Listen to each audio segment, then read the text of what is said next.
Hi, in chapter 5, we're going to talk about audience analysis, which is probably one of the most important things that you want to consider when delivering a speech. So we're going to look at reasons why we need to conduct an audience analysis, some types of audience analysis, how you conduct it, and then how you can use that information. The most important thing in any sort of presentation or speech is that you're able to connect to your audience. You want them to listen to you. You want them to understand what you're saying or to act on what you're saying. In order to do that, you need to build a relationship, and that's where audience analysis comes in. So audience analysis is just a big word for ways to understand more about your audience, whether it's their demographic information, whether it's their predisposition to the topic or the speaker, or it's situational analysis. And we're going to talk all about those things. But the goal of your speech is that it should be audience centered. So it should be focused on the specific audience that you have.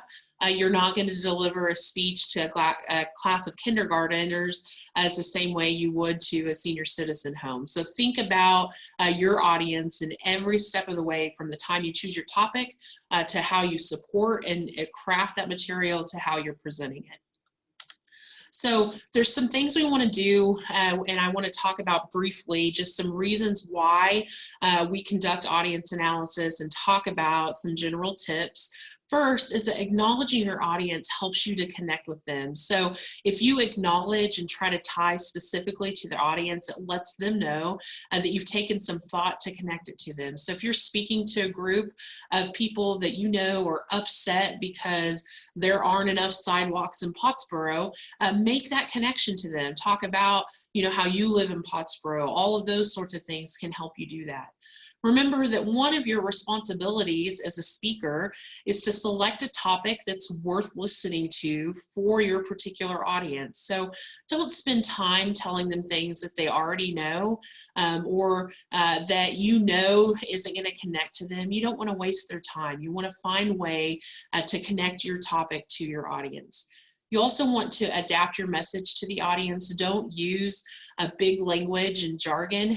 Make it specific and find ways to explain things so that the audience that you're speaking to understands. If you're choosing a controversial topic, be careful.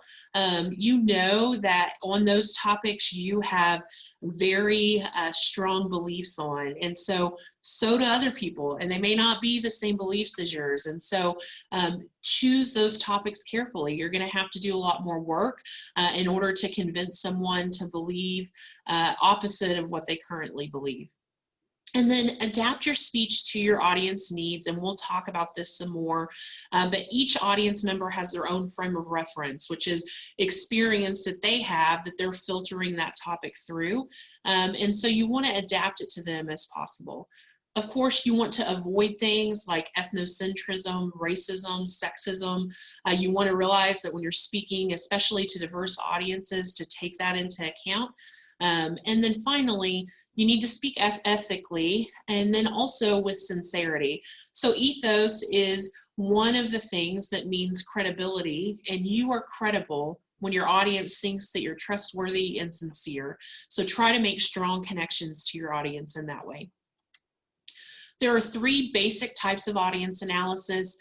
Demographic audience analysis is things that you can observe from your audience. So in general, age, gender, cultural, religion, group membership. So for example, if you're speaking to a group, you're going to speak in front of a group of FCA students, there's some group membership there. If you're speaking to a group of football players, there's some group membership there that you're aware of. For the most part, if it's an audience you're familiar with, you can make some general observations to gain that demographic information. If you're speaking to an audience that you don't know, you may be able to question the person who is putting on the event and ask them just some general demographic characteristics of the audience. Psychographic analysis are things that include what your audience values, their opinions, attitudes, and beliefs, either in general about topics or about your specific topic. In order to gain that information, most likely you're going to have to do some sort of surveying of the audience beforehand, unless you just know what their predisposition to the topic are. There are some things to think about. One is their pre-existing notion about the topic. So if I'm trying to convince you that we need to raise the driving age to 21, I know going in to speak to a high school sophomore class that their pre-existing notions about that topic are probably going to be pretty negative. And that's going to affect how I craft my message. So I'm going to have to spend a whole lot of time explaining or justifying why I think that that's an action that should be taken.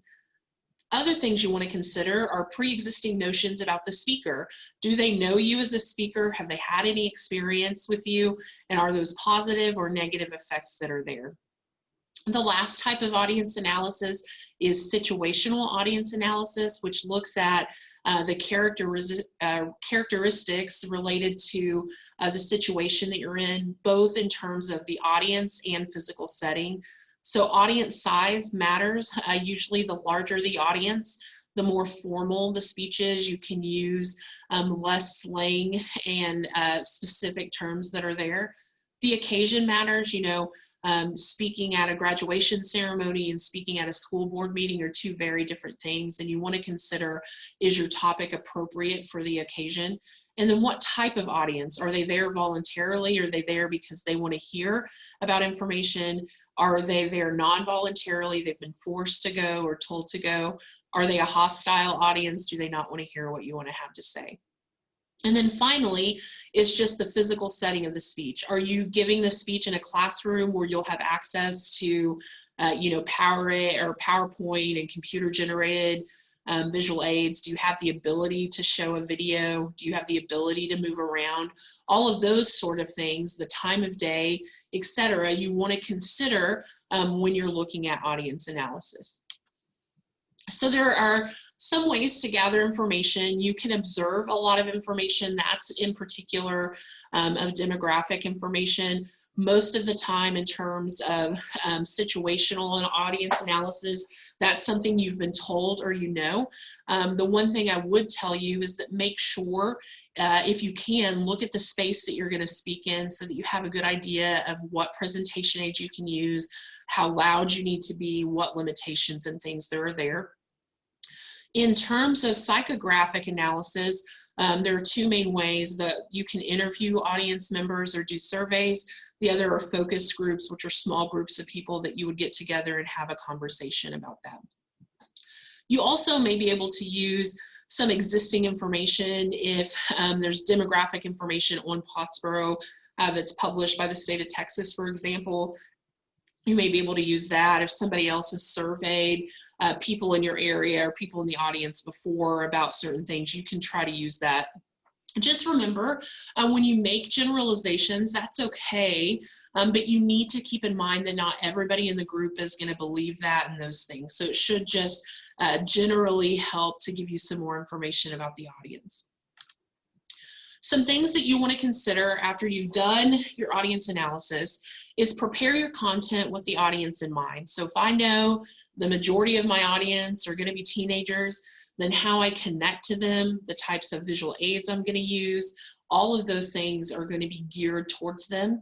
And then adjust your speech based on your analysis. So let's say I was giving a speech on gun control, and my opinion was that we needed to increase regulations. And then I do some audience surveying, and I find that the majority of people in my audience do not believe that we should increase regulations.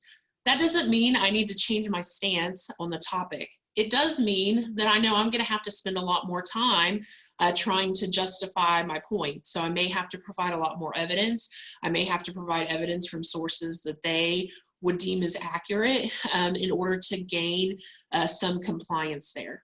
If, on the other hand, my audience completely agreed with me, I would have to spend less time justifying it and more time maybe explaining what steps are next. So just take into account the audience analysis that you do. At the end of the day, the most important thing you want to ask yourself is, who is my audience? How can I connect with them? And what information do I need to share with them that they know? If you will focus on your audience and find ways to connect with them, that is the biggest key to success I can offer you in terms of speeches. Thanks.